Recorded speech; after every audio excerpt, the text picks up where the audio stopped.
A widowed father living off his son at your age is embarrassing. Patricia Collins said it with a polite little smile, as if she were offering useful advice instead of cutting me open at my own son's dinner table. For a moment, nobody moved. The forks stopped halfway to people's mouths. My granddaughter Lily, 6 years old and still too young to understand when adults were being cruel, looked from her grandmother to me with a puzzled frown. I waited for my son to say something. Ryan had heard every word.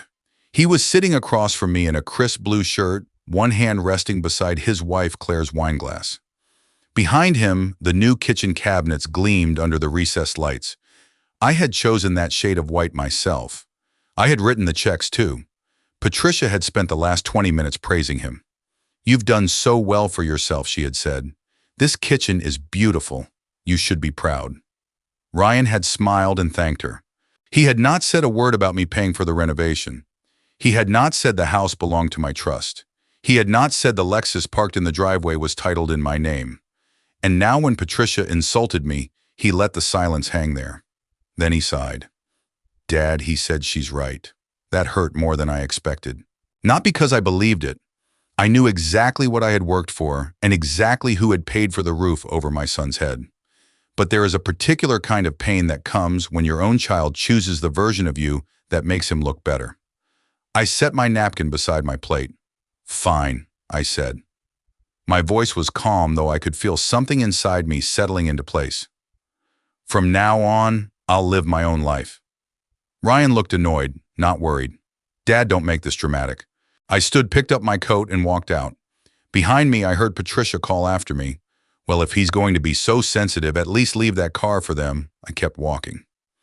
Outside, the Ohio evening was cool and damp. I got behind the wheel of my old Camry, started the engine, and pulled away before anyone could come after me. In the rearview mirror, I saw Patricia standing at the curb, with one hand raised, still convinced that I was taking something that belonged to Ryan. She had no idea. The truth was, neither the car nor the house belonged to my son. And by morning, he was going to learn what it meant when I stopped pretending otherwise. My name is Daniel Harper. I was 60 years old that night, and I had been a widower for 8 years. My wife, Mary Ann, had been the warm one in our family. She remembered birthdays, sent thank you cards, and could make a plain Sunday dinner feel like a holiday.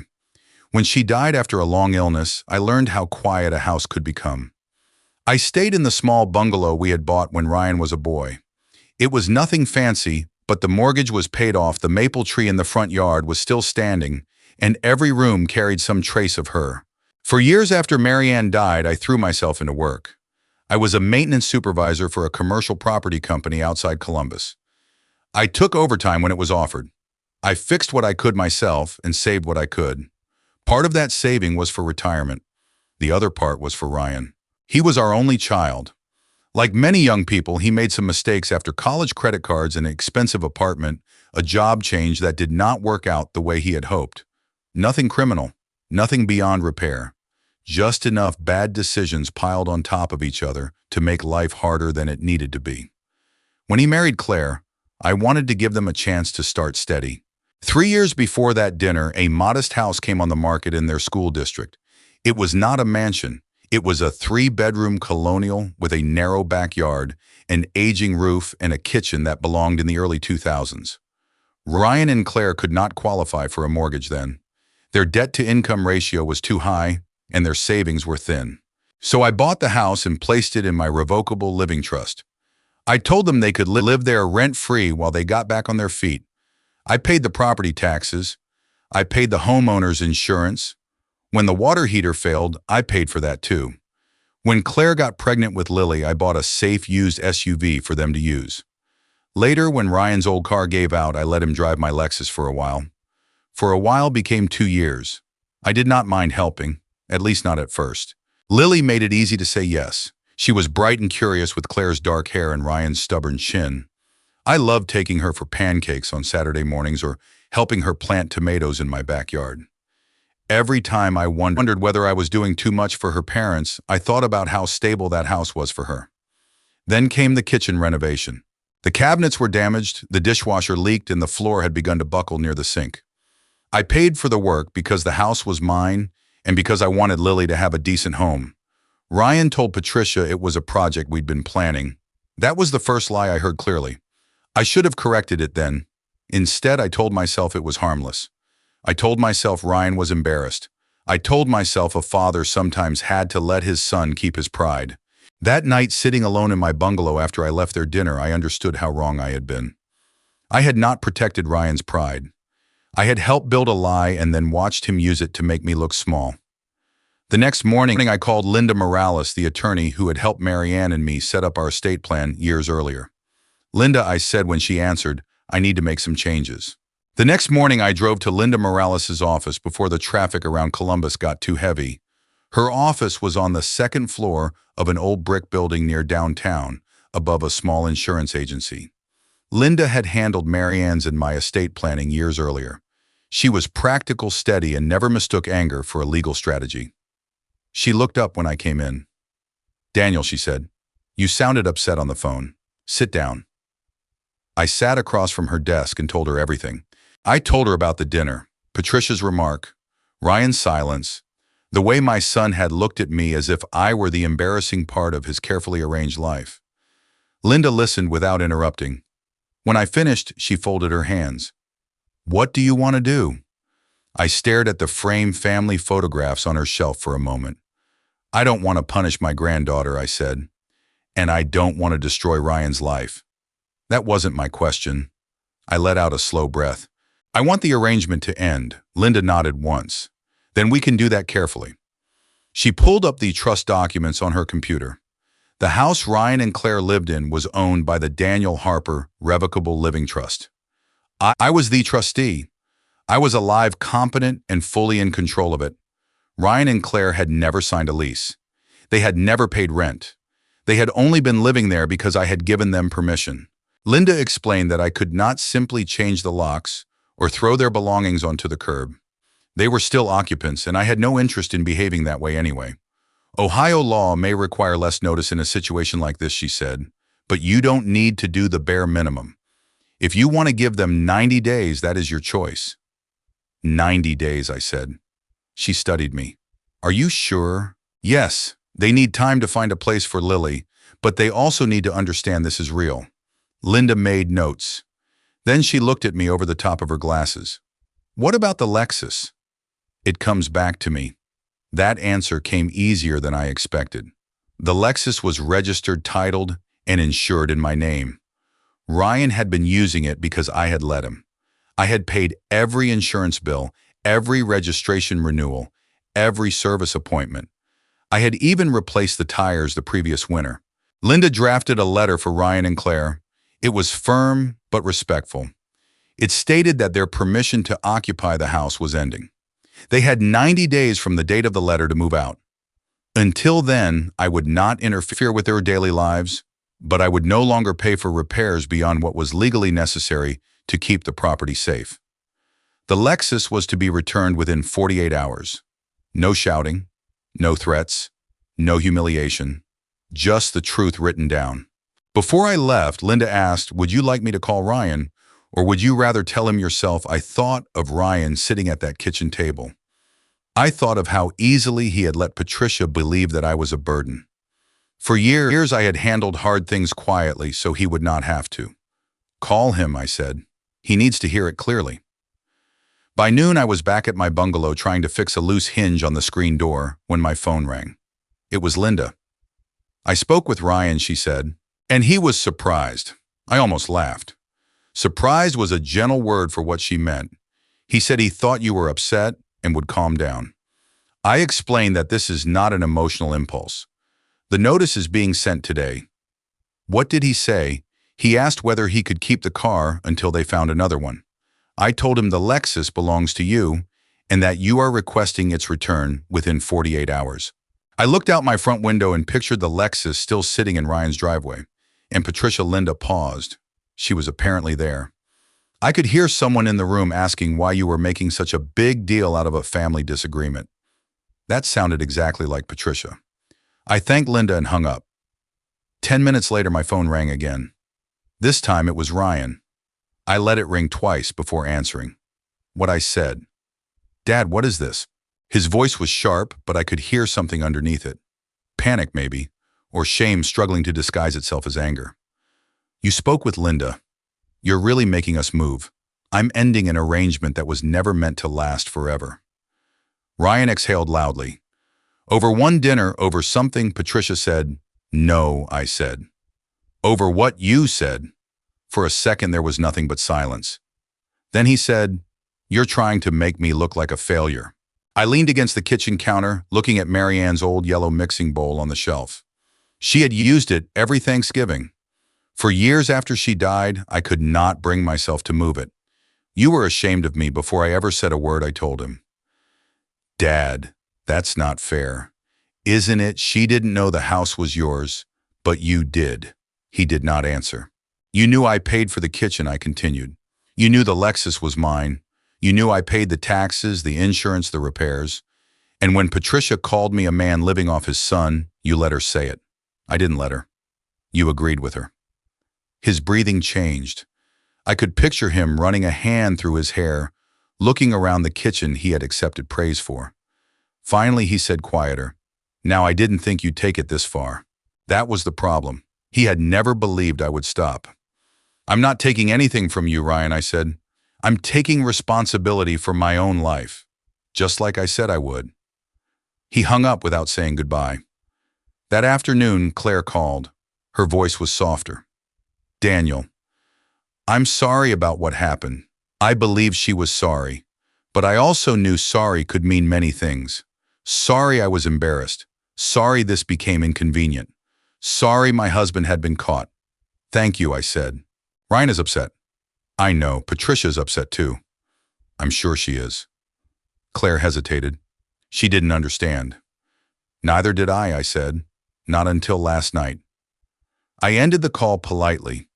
The formal notice arrived at their house the next day. Ryan signed for it. Patricia, I later learned, was still there when he opened it. She saw the trust letterhead. She saw Linda's name. She saw the words stating plainly that the house was not Ryan's property and never had been. The kitchen she had admired. The driveway where she had shouted after me. The car she believed I had stolen from my own son. None of it belonged to them. And for the first time, Ryan had no lie left to stand behind. For the next 2 days, I heard nothing from Ryan. That was not like him. Even when we disagreed, he usually called back after he had time to cool down. But this silence felt different. It was not the silence of a son trying to make peace with his father. It was the silence of a man staring at numbers he had spent years avoiding. On the third evening, Claire called me again. Daniel, she said, her voice tight, could we talk? I was standing in my garage sorting through a box of old tools Marianne had insisted I keep. The air smelled of rain and motor oil. I almost told Claire I had nothing left to say. Then I remembered Lily. Yes, I said, we can talk. Claire did not defend Ryan this time. She told me what had happened after the notice arrived. Ryan had returned the Lexus within 48 hours, just as Linda's letter required. He had left it in my driveway with the keys in an envelope. He did not come to the door. Without the Lexus, he had begun taking the bus to work, while Claire used the used SUV I had bought when Lily was born. It was dependable, but it was not the kind of vehicle Ryan liked to be seen in. That detail should not have mattered. But apparently it did. They're looking at apartments, Claire said. Ryan says we can manage, but I don't think he understands what things actually cost. I was quiet. Claire continued. I found out about his credit cards. That did not surprise me as much as it should have. Over the years, Ryan had always seemed to have some new expense, a weekend trip, upgraded electronics, a restaurant bill bigger than it needed to be. I had asked questions but never pressed hard enough. How much, I asked. More than I knew about, she said softly. And there's a loan from before we moved into the house. He told me it was almost paid off. It was not. Without my paying the property taxes, insurance repairs, and the kitchen renovation, Ryan and Claire were finally seeing their real financial picture. Ryan's income was not bad. Claire worked part-time at a dental office while Lily was in school. They could afford a modest rental if they changed their habits, but they could not afford the life Ryan had been performing for Patricia. Claire sounded hurt, but she also sounded embarrassed. I thought we were doing okay, she said. I thought Ryan had everything under control. He wanted you to think that I said. There was a long pause. Then she said, My mother has been telling me you should just give us the house. I leaned against the workbench. Does she know why I bought it? She knows now. And what do you think? Claire breathed in slowly. I think she was wrong about you. And I think Ryan was wrong not to correct her. It was the closest thing to honesty I had heard from that house since the dinner. Still, I did not let the relief in my chest turn into forgiveness too quickly. Claire, I said I appreciate you saying that. But this cannot become another conversation where everyone sees the truth and expects me to make the consequences disappear. I understand. I hope you do. The following Saturday was Lily's birthday. Normally, I would have been at their house early carrying a gift bag and a box of donuts from the bakery she liked. Lily had been talking about her 7th birthday for months. She wanted a butterfly cake, purple balloons, and a science kit because she had recently decided she might become a bug doctor. But I did not go to the party. I hated that. I sent her a craft kit with a note written in large letters. Grandpa loves you bigger than the whole sky. I also left her a voice message on Claire's phone. Happy birthday, sweetheart, I said. I hope your cake is beautiful. I'll see you soon. Claire later told me Lily had listened to it 3 times. That was the price of a boundary people do not talk about enough. It does not only hurt the people who cross the line, sometimes it hurts the innocent ones you love most. But I would not use Lily to force my way back into that house, and I would not allow Ryan to use her to force me into surrendering mine. The next Monday, Ryan sent me a text. Can we meet? We need help figuring something out. Not I'm sorry. Not, can we talk about what I did? Just help. I stared at the screen for a while before replying. Tomorrow. Noon. Miller's Diner on Broad Street. Miller's was an ordinary place with cracked red booths, strong coffee, and waitresses who remembered your order after 2 visits. It was public enough to keep tempers under control and quiet enough to have a real conversation. The next day, I arrived 10 minutes early and took a booth by the window. Ryan came in wearing the same blue shirt he had worn at the kitchen dinner. It was wrinkled now. His hair was uncombed and there were dark circles under his eyes. For a second, he looked less like the man who had humiliated me and more like the boy I had once taught to ride a bike. Then he sat down and said, Dad, we can't find anything decent in the school district. I looked at him. Not one word about the dinner. Not one word about the truth. Just the house. And in that moment, I understood that Ryan had finally begun to feel the cost of his choices, but he had not yet learned why he had to pay it. Ryan slid into the booth across from me and picked up the menu, though I could tell he had no intention of ordering. Dad, we've been looking everywhere, he said. Anything near Lily's school is either too expensive or too small. The waitress brought me coffee and asked Ryan if he wanted anything. Just water, he said. When she walked away, I folded my hands on the table. Ryan, before we talk about apartments, I need to ask you something. Why did you ask me to meet? He looked down at the cracked edge of the table. Because we need help. That is not what I asked. His jaw tightened. Because I don't know what we're supposed to do. You're supposed to find a place you can afford. He let out a frustrated breath. You know it's not that simple. No, I said. It isn't. But it was never simple. It only looked simple because I was carrying the part you chose not to see. He looked up, then his eyes tired and angry. We're not asking for a mansion. We just need more time. Or maybe you could let us stay in the house and we could start paying something. I shook my head slowly. Normal is exactly what failed us. Dad, you want things to go back to normal because normal meant you did not have to tell the truth. You could drive my car live in my house, let me pay the bills, and still let people believe you had created all of it yourself. His face changed at that. Not into understanding yet, but into the look of someone realizing the conversation was not going where he had hoped. I didn't ask Patricia to say what she said. No, you did not. She was cruel to you. Yes, she was. Then why am I the one losing everything? I sat back and looked at my son for a long moment. You are not losing everything, Ryan. You are losing an arrangement. There is a difference. He said nothing. Patricia insulted me because she did not know the truth, I continued. That does not excuse her. But you knew the truth. You were my son. You knew who paid for that kitchen. You knew whose name was on the house and the car. And when she called me a burden, you agreed with her. His eyes dropped to the table. He stopped, then rubbed both hands over his face. I liked it when they thought I had made it. There it was. Not a full apology. Not yet. But the truth. I know, I said quietly. I was tired of feeling like the guy who needed his dad to bail him out. And what did you think I was supposed to feel, I asked. Watching you accept praise for a life I was financing while people looked at me like I had failed. Ryan swallowed hard. I did not raise my voice. I had spent too many years believing calmness meant keeping the peace.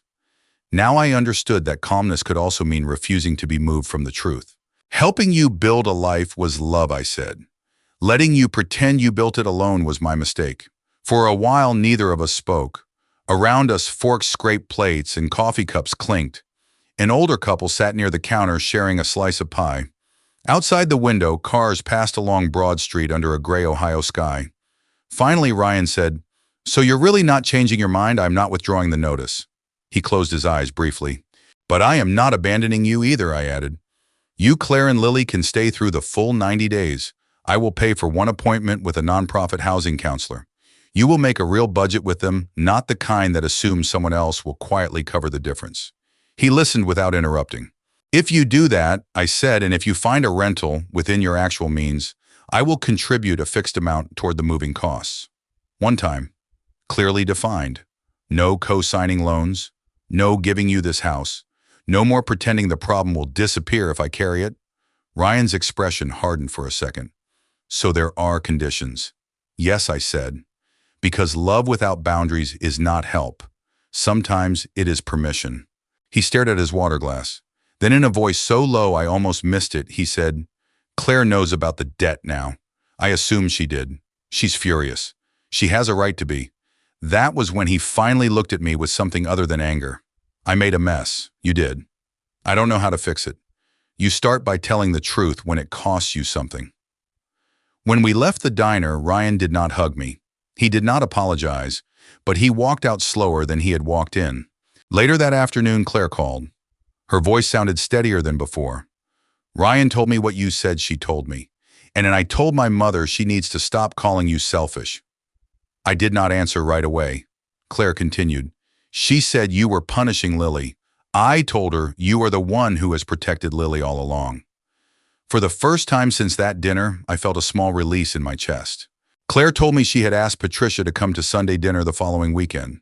Ryan's sister, a few close relatives, and Patricia's brother and sister-in-law would be there too, the same people who had heard Patricia admire Ryan's renovated kitchen weeks earlier. "I think Ryan needs to say something," Claire said. "Not just to you, to everyone." I understood what she meant. The next Sunday I almost did not go. I had no desire to sit at that table again, but Lily had called me the night before. "Grandpa," she had said, "are you coming tomorrow?" Her voice was small and hopeful. "Yes, sweetheart," I told her. "I'll be there." When I arrived, the house felt different, not because the cabinets had changed, but because nobody was pretending anymore. Patricia stood near the kitchen island, pale and quiet. Ryan was by the dining table. Claire held Lily's hand. Before anyone sat down, Ryan cleared his throat. "I need to say something," he said. The room became still. "This house was never mine. My dad bought it.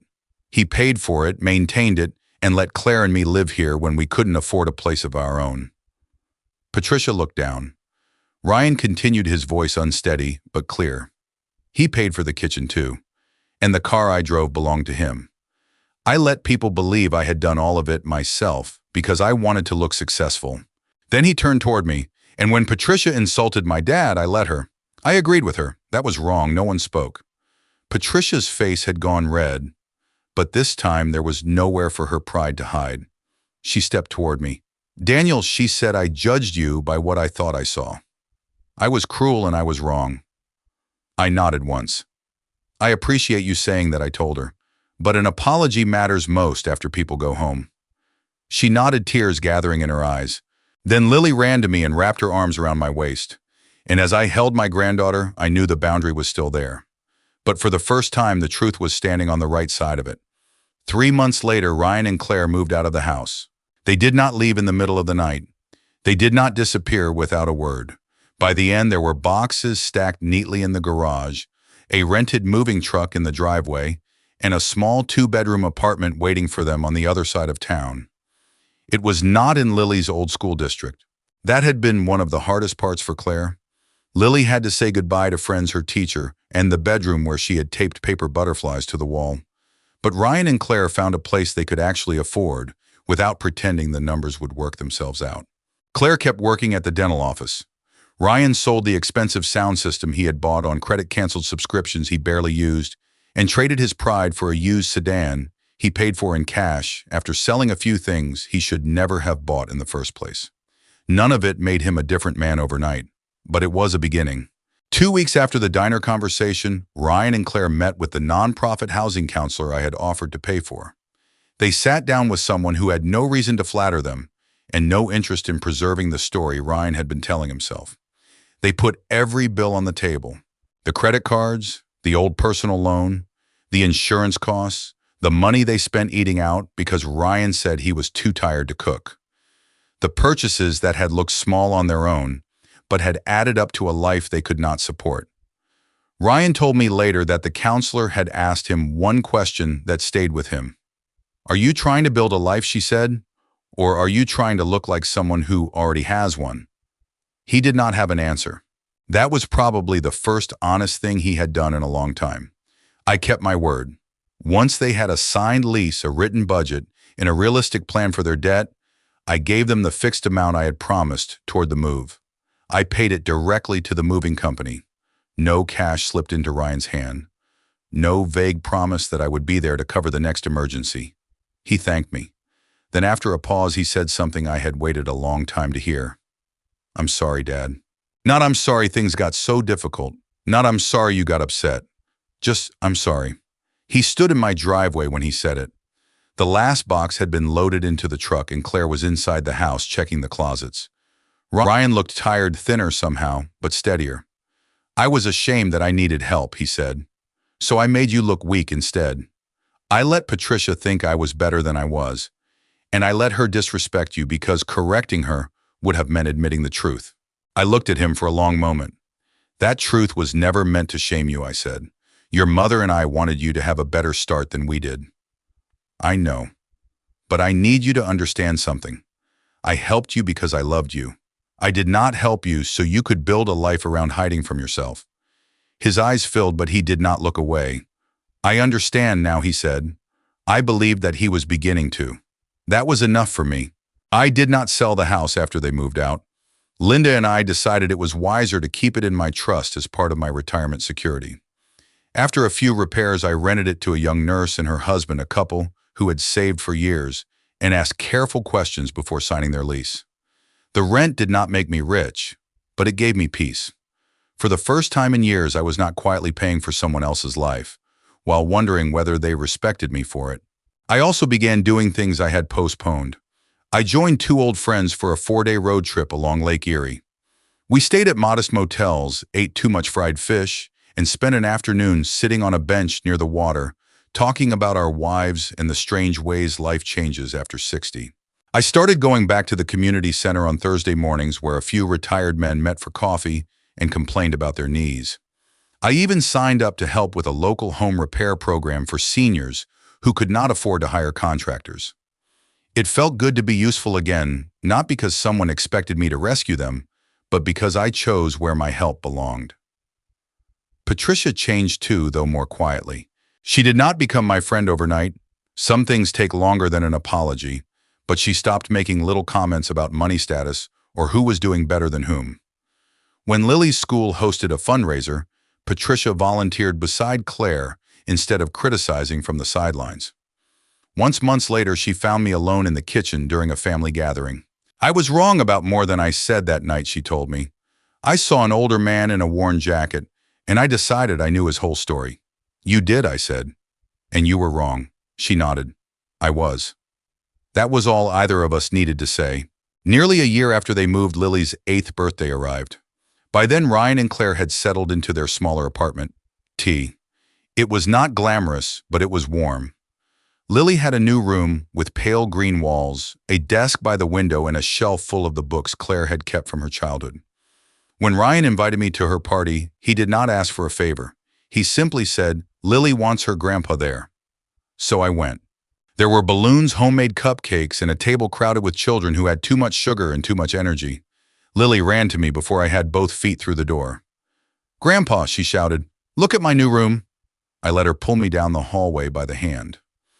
Later, when a few of Claire's relatives arrived, Ryan introduced me with a calmness I had not heard in his voice before.